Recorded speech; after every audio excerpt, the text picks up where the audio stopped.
Hello everyone, my name is Sumit Goyal and I welcome all of you to BASP Self-Learning Video Broadcast Solutions. I hope you are liking my previous videos in which I have told you about Salesforce and the different concepts in Salesforce. Today I have come up with a new topic in Salesforce, basically that is called, and the topic is how to create a wrapper class in Salesforce.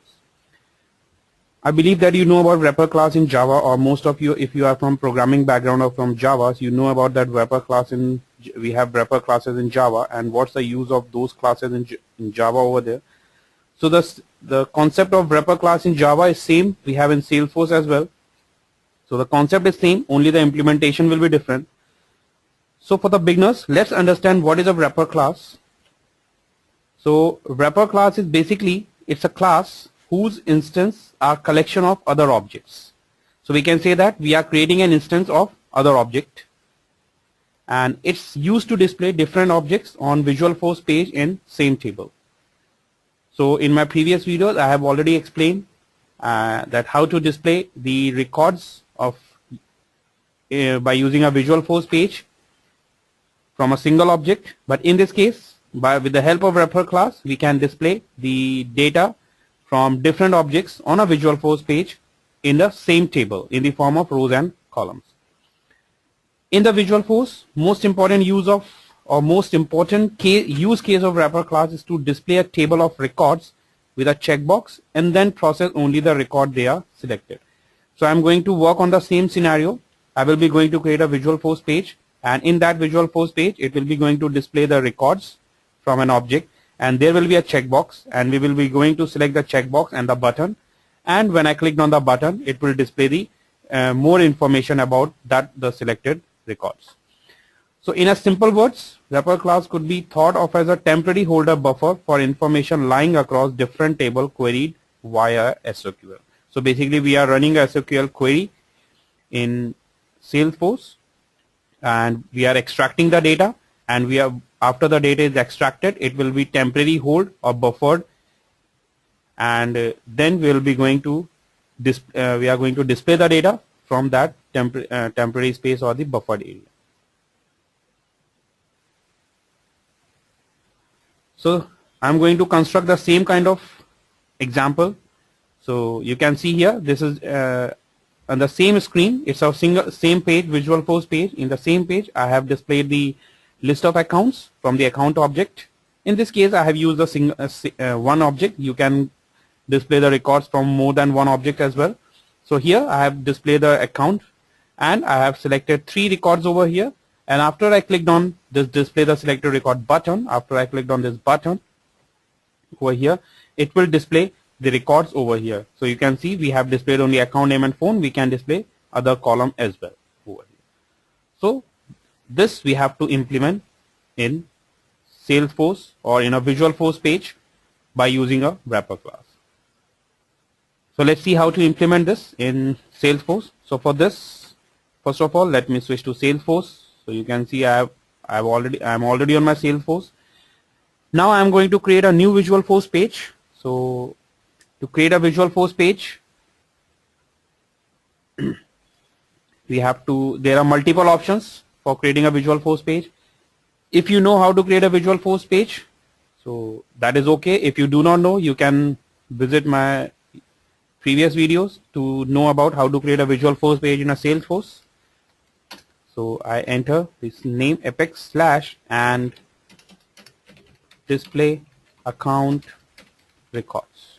That's the name of my Visualforce page.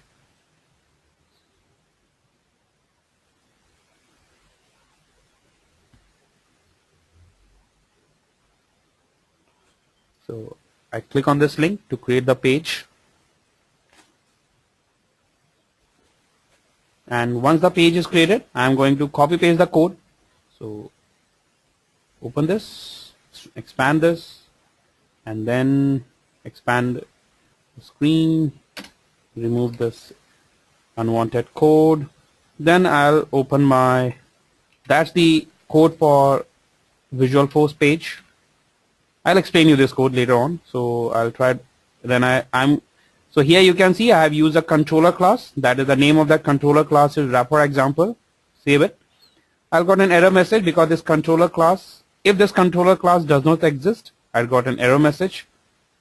And if this controller class exists, the program will run. So you can see this controller class is already exists. So I'm going, for your easiness, I'm going to create a new controller class, wrapper example 1, and I save it. So I got an error message. So I click on wrapper example 1, and in this wrapper example 1, I have to write a code.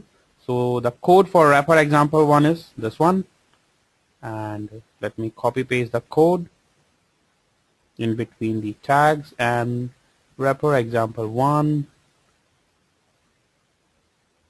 Okay, and save it. So it's done.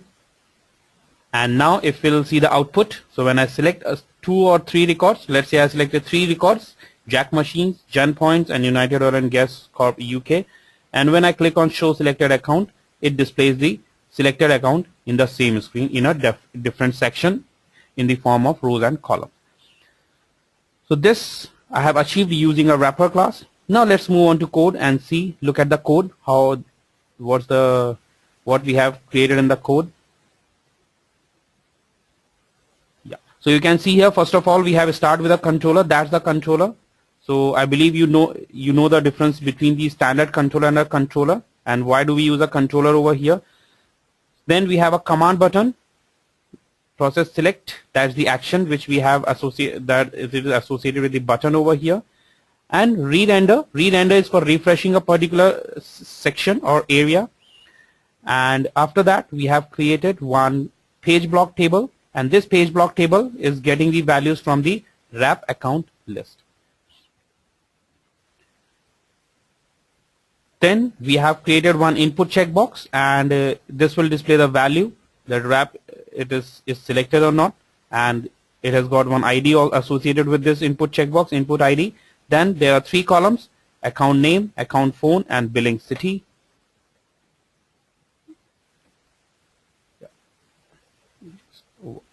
Okay. And after that, if you'll see over here, we have closed the page block, right? So that's all. So that's in the SalesForce page. Now if we'll move on to our controller class, so let me erase this drawing, erase all drawing. Now that's the wrapper example, that's our controller class.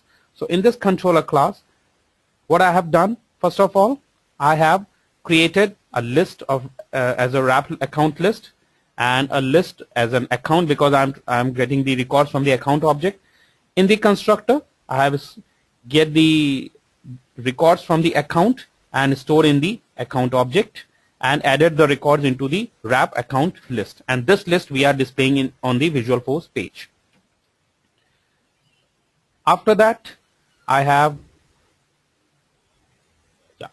that you can see here that's the process select function. This function will be executed when we click on the button, and in this function we have checked if the account is selected. So if it is selected to true, it will add that account into the selected account dot add list over here. It's a list over here, so we have added that specific record into the list. And after that we have created one wrapper class over here. So where is the wrapper class? That's our wrapper class. So that's our wrapper class. So you can see in this wrapper class I have created a wrapper account class. So this wrapper class is containing is instantiating the account class, as well as creating a new object over new instance over here for Boolean. And in this we are checking this, if it is selected, is set it to false. So that's how we have created a wrapper class in SalesForce and SalesForce, and we have displayed the data, we have displayed the record.